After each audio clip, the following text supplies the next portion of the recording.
আর দর্শক বন্ধু, আমি দশপুজমা ব্লগস আরও একটা গুরুত্বপূর্ণ ভিডিও উপস্থাপন করতে চলেছি। আশা করছি তোমরা প্রত্যেকে ভালো আছো, সুখে আছো। তোমাদের সুখ, শান্তি, সমৃদ্ধি কামনা করে আমি আমার ব্লগটা শুরু করছি। ওং নমো ভগবতে বাসুদেবায় নমঃ। আজ বলবো একাদশী, বরুথিনী একাদশী। আবার চলে আসলো একাদশী, বরুথিনী। অনেকে ভয় পাচ্ছ, চিন্তা করছো কি করব। একাদশী এবং নীল ষষ্ঠী এক দিনে পড়েছে, তাহলে কি করব। এটা সকলের মনে একটা চিন্তা। একদিনে তো দুটো পুজো করা যায় না, অনেকেই এটা বলে। কিন্তু আমি বলবো, কখনো এই রকম ভয় পাওয়ার কোনো কারণ নেই। এটা সুযোগ দেয় ভগবান এক ঢিলে দুই পাখি মারার মতো। যেমন আছে কথায়, রথ দেখা এবং কলা বেচা। জগন্নাথের মন্দিরে গেলে দেখবে অনেকে কলা দেয় ঠাকুরকে, আবার রথও দেখে, কলাও বেচে। এক ঢিলে দুই পাখি মারা, রথ দেখা কলা বেচার মতো। এবারে বরুথিনী একাদশী এবং নীল ষষ্ঠী মায়েদের জন্য, প্রত্যেকের জন্য অত্যন্ত শুভ সংবাদ। তাই রথ দেখা, কলা বেচা, এক ঢিলে দুই পাখি মারা, এইগুলো মাথায় রেখে অবশ্যই দুটো উপবাসী তোমরা ফল পেয়ে যাবে। কিভাবে সেটাই ভালো করে শোনো। বলবো, বরুথিনী একাদশী এবারে পড়েছে কবে এবং কিভাবে পালন করবে, এবং 29শে চৈত্র নীল ষষ্ঠী বা কিভাবে পালন করবে, সমস্তটা বলবো। ভিডিওটা শেষ পর্যন্ত দেখো। তাহলে বরুথিনী একাদশীও পড়েছে 13ই এপ্রিল সোমবার, এবং নীল ষষ্ঠীও 13ই এপ্রিল সোমবার। তার পারণের সময়টা বলো, ভোর 5টা থেকে 9টা 27 পর্যন্ত বরুথিনী একাদশীর পারণের সময়। পারণ ঠিক মঙ্গলবার পারণের মধ্যে করবে, টাইমের মধ্যে কিন্তু করবে। পারণের মন্ত্র, অজ্ঞান তিমিরান্ধেস্য ব্রতে না নেব, সম্মুখ না তো জ্ঞান দৃষ্টি প্রদ ভাব। এই পারণ মন্ত্র বলে পূজা পাঠ করে এই 5টা থেকে 9টা 27 ঠিক পরের দিন মঙ্গলবার পারণটা করো, কোনো রবি শস্য গ্রহণ করে। তাহলে ভালো করে বোঝা গেল। খুব সুন্দর করে দুটো ব্রতই করো। এবারে বরুথিনী একাদশী বলছি শোনো। যে অনেকেই ভয় পাচ্ছ যে নীল পুজো এবং একাদশী কি করে করা যাবে, কিন্তু খুব সুন্দরভাবে পালন করা যাবে। কারণ নীল ষষ্ঠীর পুজোটা সাধারণত ঠিক বিকালবেলা, সন্ধ্যার পর মহাদেবের মন্দিরে জল অর্পণ করে তারপরে ফল জল মুখে দেওয়া হয়। তাহলে এখানে কি হচ্ছে, হর এবং হরি, কথায় বলে যে হরি হর আত্মা। হর হরি ছাড়া থাকতে পারে না, হরি হর ছাড়া থাকতে পারে না। হরকে পূজা করতে গেলে আগে হরিকে পূজা করতে হবে, তারপরে হরকে পূজা করা যায়। তাই এটা ডবল ধামাকা, ডবল ফল, ডবল লাভ। তাই অনেকেই বেশিরভাগ সময় সারাদিনই উপবাস করে থাকে। নীল ষষ্ঠীর দিন সন্ধ্যার সময় নীলের ঘরে জল বাতি এবং পূজা দিয়ে গিয়ে প্রদীপ জ্বালিয়ে তারপরে পুত্রদের উদ্দেশ্যে, পুত্রদের মঙ্গলের কামনায় তারা বাতি জ্বালে।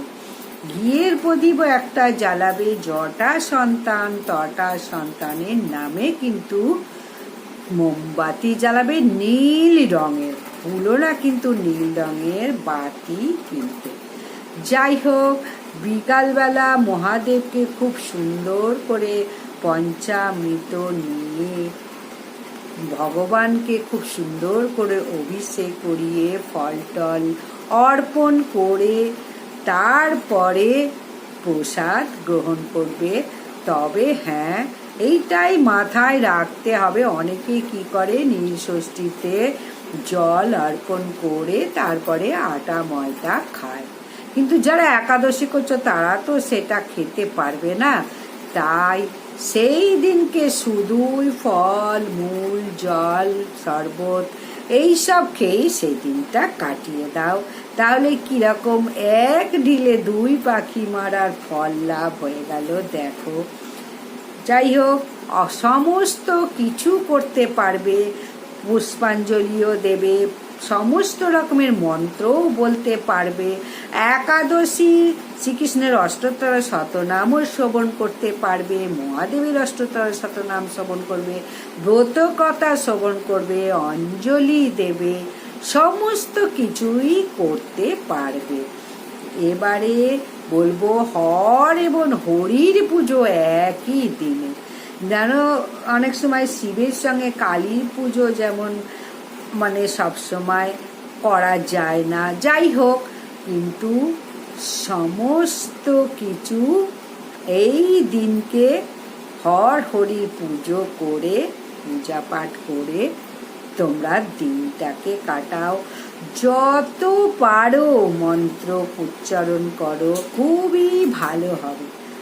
এরপরে বলবো যাদের সামর্থ্য নেই, ক্ষমতা নেই, ওষুধ খেয়ে চলছো, তাদের উপবাস যদি না করতে পারো তাতেও কোনো ক্ষতি নেই। শুধু একটু শ্রদ্ধা ভক্তি ভালোবাসা যদি থাকে তাহলেই মহাদেব বুঝতে পারবে যে অসুস্থ, তার জন্যে কিন্তু ফল কম হবে না, সেও কিন্তু ফল অর্জন করতে পারবে।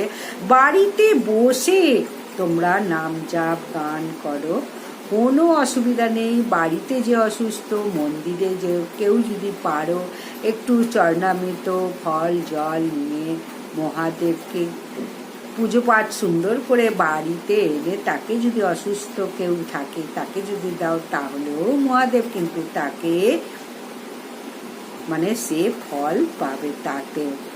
যাই হোক, মহাদেব এবং হর হরি দুজনেই সমস্তটাই বোঝে, কে উপবাস করতে পারবে কে করতে পারবে না। এবারে খুব সুন্দর দিন পড়েছে, কেউ কিন্তু এই উপবাস করতে ভুলো না। যাদের বাঁধা পড়েছে তারা বললাম গায়ে পালো, কখনো কিন্তু তারা উপবাস মানে ছেড়ে দেবে না। যাদের কন্যা সন্তান আছে, পুত্র সন্তান আছে, পরিবার আছে, প্রত্যেকের উদ্দেশ্যে মঙ্গল কামনায় তোমরা প্রত্যেকে শিবের কাছে যেখানে পুজো দিতে যাবে তা সেখানে মানে শিবতলায় শিবের গাজন হয়, শিবের মন্দিরে পূজা হয়, অনেক জায়গায় প্যান্ডেল করে মানে এখানে থাকে, যারা বানেশ্বররা থাকে সেখানেও পুজো করা হয়। অনেক রকমভাবে গ্রামগঞ্জেও অনেক রকম নানান রকমভাবে পুজো পাঠ হয়। যাই হোক, পুজো যখন দিতে যাবে সন্ধ্যায় দেবে, যারা তারা সন্ধ্যায় দাও। আর যারা অন্য সময় করতে পারবে না, দূর যেতে পারবে না সেই মন্দিরে, তখন তারা কি করবে, ওই সময় পরিবারের সকলের নাম করে মঙ্গল করে মঙ্গলার্থে, পুত্র সন্তানের মঙ্গলার্থে, প্রত্যেক পরিবারের মঙ্গলের জন্য, যে আছে সকলের মঙ্গলের কামনার জন্য শিবের সামনে ঘিয়ের প্রদীপ এবং মোমবাতিটা অবশ্যই জ্বালাও। ঘিয়ের প্রদীপটা জ্বালাতে কিন্তু ভুলো না, মোমবাতিও জ্বালাতে ভুলো না। যাই হোক, সমস্তটা বলে দিলাম। আবারও আমি আসছি আরও ব্রত উপবাসের কথা নিয়ে। আর কে তো কি ফল ভুলেও দেবে না, এবং ফলের মধ্যে নাশপাতি ভুলেও দেবে না, বেদানাও দেবে না, আঁশফলও দেবে না, এগুলো ভুলেও দেবে না। বেল কলা দিলে ভীষণ খুশি হয়, ডাব দেবে, ভীষণ ভালো হবে। যাই হোক, ভিডিওটা ভালো লাগলে লাইক, সাবস্ক্রাইব, শেয়ার করে দাও। নমস্কার।